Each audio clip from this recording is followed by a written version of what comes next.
शुभ सकाळ। आज हूँ 11 जानुआरी गुरुवार। आज देश विदेशर मुख्य 10टी खबर उपर आम नजर पकाइबा। प्रत्येक खबर अति आपणकर दरकार एवं कामर मध्य। नजर पकाइबा आगरू आम यूट्यूब चैनल को सब्सक्राइब कर दियंतु जदि करिना। खबर नंबर 1, पुरी को गड़िब 60 रु अधिक जगन्नाथ एक्सप्रेस बस। भक्तों एणिकी पुरी को गड़िब जगन्नाथ एक्सप्रेस बस। पूरण हेब भक्तों मनस्कामना। कालिया दर्शन इच्छा आपणकर अधूरा होई रहिबो नाही। पुरी को भक्तों लगी 60 रु अधिक बस गड़िब और एथिरे आराम रे बसी पुरी को आसिबे श्रद्धालु। श्रीमंदिर परिक्रमा प्रकल्प उद्घाटन कार्यक्रम पई पुरी को बहु संख्या रे आसिबे भक्त।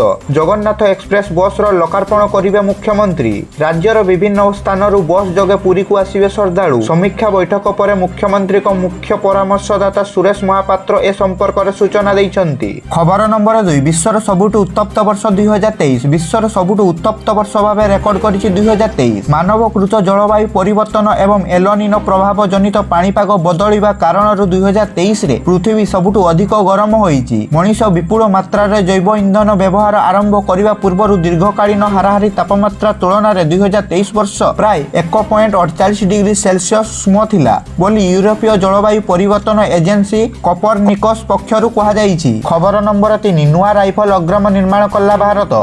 100 दिनरू कम समय मध्य भारतर डिफेन्स रिसर्च डेवलपमेंट ऑर्गेनाइजेशन उग्रम नाम गोटे राइफल निर्माण करिथिबा कथा विभिन्न जातीय गणमाध्यम रिपोर्ट करिसेंती। उग्रम राइफल निर्माता होउचंती डीआरडीओ अन्यतम संस्था armament research and development establishment और हैदराबाद घरोई कंपनी दीपा अमर इंडिया प्राइवेट लिमिटेड। सेना अर्धसामरिक बाहिनी और पुलिस मानक द्वारा व्यवहार करा लगी उग्रम राइफल विकसित करा जाइतिबा कथा द इंडियन एक्सप्रेस रिपोर्ट करिछि। खबर नंबर 4, चाइना आगरे हाथ पातिला मालदीप। कहिला आमर पर्यटक दरकार। तीव्र होउछि लाक्षाद्वीप मालदीप प्रसंग। प्रधानमंत्री नरेंद्र मोदी एवं भारत विरोध में मालदीप प्रधानमंत्री को विवादीय मंतव्य को नहीं विवाद बढ़िबारे लागिछि। मालदीप सांसद अली अजीम राष्ट्रपति मोहम्मद मुइजू को पदरु बहिष्कार करिया को दाबी करिसेंती। अन्य पक्षरे चीन गस्तर थिबा राष्ट्रपति मुइजू चीन को सबुठारु विश्वस्त सहयोगी कहिबा सह अधिक पर्यटक मालदीप पठाइबा को निवेदन करिसेंती। सूचना मिलुछि कि मुइजू चीन गस्तरु फेरिबा परे चलित मासरे ही भारत आसिबा को प्रस्ताव दैछंती। अन्यपटे भारत सहित विवाद करिबा मालदीप पई महंगा साब्यस्त होईछि।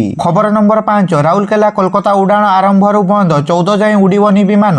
2023 रे वर्ष तमाम यात्री को धक्का देला। 2024 रु सबु ठीक होई जिवो बोली कुहा गला। हेले वर्ष आरंभरु घन कुहुड़ी 7 तारिख पर्यंत राउरकेला भुवनेश्वर और राउरकेला कोलकाता विमान उड़िब नहीं बोली घोषणा कले। 8 रु आरंभ हेबाकु थिबा उड़ान पुणी शेष मुहूर्त रे बातिल कर दिया गला। आज विमान कंपनी आसंता 14 तारिख पर्यंत राउरकेला विमान उड़िब नहीं बोली घोषणा करिछि। घोषणा अनुसार गत मास 26 तारिख रु आरंभ हेबाकु थिबा राउरकेला कोलकाता सीधा सड़क विमान सेवा ए पर्यंत आरंभ होई पारि नाही। 14 तारिख पर विमान पुणी उड़िब कि नाही काहारी पाखरे तार उत्तर नाही। ठीक दृश्यमान हेउ नथिबा विमान उड़ान अवतरण रे बारंबार एभली समस्या सृष्टि होउछि।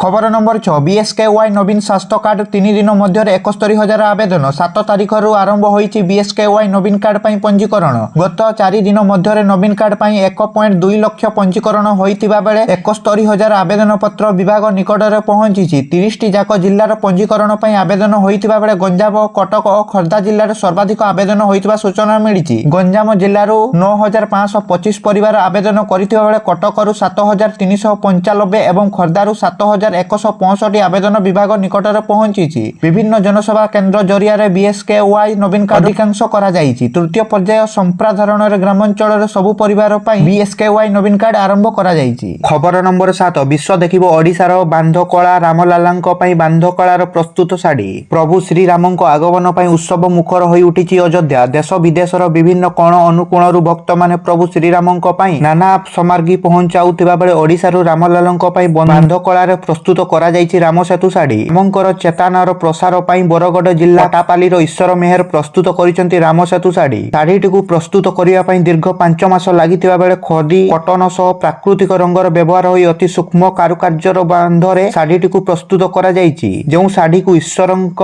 भाई दुष्यंत दिल्ली दरबार को नहीं पहुंचाइछंती। सारा देशवासी एबे राम मंदिर प्राण प्रतिष्ठा उत्साहर सह अपेक्षा करिसेंती। खबर नंबर 8, राज्य रे सांसद और विधायकों ବିରୋଧରେ 423 ମାମଲା। ଖୋର୍ଦ୍ଧାରେ ସର୍ବାଧିକ ନିର୍ବାଚନ ପୂର୍ବରୁ ରାଜ୍ୟର ସାଂସଦ ଓ ବିଧାୟକଙ୍କ ବିରୋଧରେ ଅପରାଧିକ ମାମଲା ସାମ୍ନାକୁ ଆସିଛି। ରାଜ୍ୟରେ ସାଂସଦ ଓ ବିଧାୟକଙ୍କ ବିରୋଧରେ 423 ମାମଲା ଏବେ ବିଚାରାଧୀନ ଅଛି। 30ଟି ଜିଲ୍ଲାର ସାଂସଦ ଓ ବିଧାୟକଙ୍କ ବିରୋଧରେ ମାମଲା ସମ୍ପର୍କରେ ସୂଚନା 31 ଡିସେମ୍ବର 2023 ପର୍ଯ୍ୟନ୍ତ ହାଇକୋର୍ଟ ୱେବସାଇଟରେ ପ୍ରକାଶ ପାଇଛି। ଖୋର୍ଦ୍ଧା ଜିଲ୍ଲାର ସର୍ବାଧିକ 86ଟି ମାମଲା ରହିଛି। ଏହି ଅଞ୍ଚଳରେ ଦ୍ୱିତୀୟ ସ୍ଥାନରେ ଥିବା ସମ୍ବଲପୁର ଜିଲ୍ଲାରେ 53ଟି ମାମଲା ରହିଛି। ତୃତୀୟ ସ୍ଥାନରେ ଥିବା ଗଞ୍ଜାମ ଜିଲ୍ଲାରେ ସାଂସଦ ଓ ବିଧାୟକଙ୍କ ବିରୋଧରେ 51ଟି ମାମଲା ରହିଛି।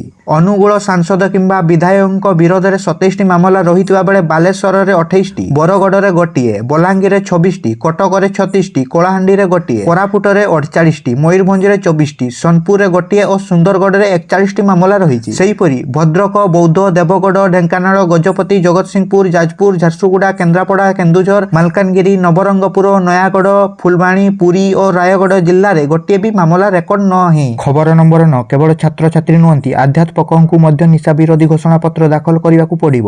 ଓଡ଼ିଶାର ଶିକ୍ଷାନୁଷ୍ଠାନ ଗୁଡ଼ିକ ଏବେ ନିଶାମୁକ୍ତ ହେବ। କେବଳ ଛାତ୍ରଛାତ୍ରୀ ନୁହନ୍ତି, ଅଧ୍ୟାପକଙ୍କୁ ମଧ୍ୟ ନିଶା ବିରୋଧୀ ଘୋଷଣାପତ୍ର ଦାଖଲ କରିବାକୁ ପଡ଼ିବ। ଓଡ଼ିଶା ବିଧାନସଭା ଷ୍ଟାଣ୍ଡିଂ କମିଟି ପକ୍ଷରୁ ରାଜ୍ୟ ସରକାରଙ୍କୁ ଏଭଳି ସୁପାରିଶ କରାଯାଇଛି ବୋଲି କମିଟି ଅଧ୍ୟକ୍ଷ ଭୂପିନ୍ଦର ସିଂ ସୂଚନା ଦେଇଛନ୍ତି। ଶିକ୍ଷାନୁଷ୍ଠାନରେ ନାମ ଲେଖା ପୂର୍ବରୁ ଛାତ୍ରଛାତ୍ରୀମାନେ ଯେପରି ନିଶା ନିବାରଣ ଘୋଷଣାନାମା ଦାଖଲ କରିବେ ତାହା ସୁନିଶ୍ଚିତ କରିବାକୁ ଆମେ ଓଡ଼ିଶା ସରକାରଙ୍କୁ ପରାମର୍ଶ ଦେଇଛୁ। ରାଜ୍ୟରେ ମଧ୍ୟ ଅଧ୍ୟାପକଙ୍କ ପାଇଁ ସମାନ ନିୟମ ଲାଗୁ ରହିବାକୁ ଆମେ ଅନୁରୋଧ କରିଛୁ ବୋଲି ସେ କହିଛନ୍ତି। ଖବର ନମ୍ବର 10 ଅଯୋଧ୍ୟା ରାମ ମନ୍ଦିରରେ ଲାଗିବ ସୁନା କବାଟ। ରାମଲାଲାଙ୍କ ପ୍ରାଣ ପ୍ରତିଷ୍ଠା କରାଯିବାକୁ ଆଉ ମାତ୍ର କିଛି ଦିନ ବାକି ରହିଛି। ଲୋକମାନଙ୍କ ମଧ୍ୟରେ ସେତେ ଆଗ୍ରହ ଦେଖିବାକୁ ମିଳିଛି। ଆସନ୍ତା 22 ତାରିଖରେ ରାମ ମନ୍ଦିରରେ ପ୍ରଭୁ ରାମଲାଲାଙ୍କ ପ୍ରାଣ ପ୍ରତିଷ୍ଠା ଅନୁଷ୍ଠିତ ହେବ ବୋଲି ଦିନ ଧାର୍ଯ୍ୟ କରାଯାଇଛି। ଏହା ପୂର୍ବରୁ ସୁନାର କବାଟ ସ୍ଥାପନ କରାଯାଇଛି। ଗର୍ଭଗୃହର ଉପରେ ମହାଲରେ ଥିବା ଏହି କବାଟର ଉଚ୍ଚତା 12 ଫୁଟ ଓ 8 ଫୁଟ ଚଉଡ଼ାରେ ରହିଛି। ମନ୍ଦିରର 22ଟି ସୁନା କବାଟ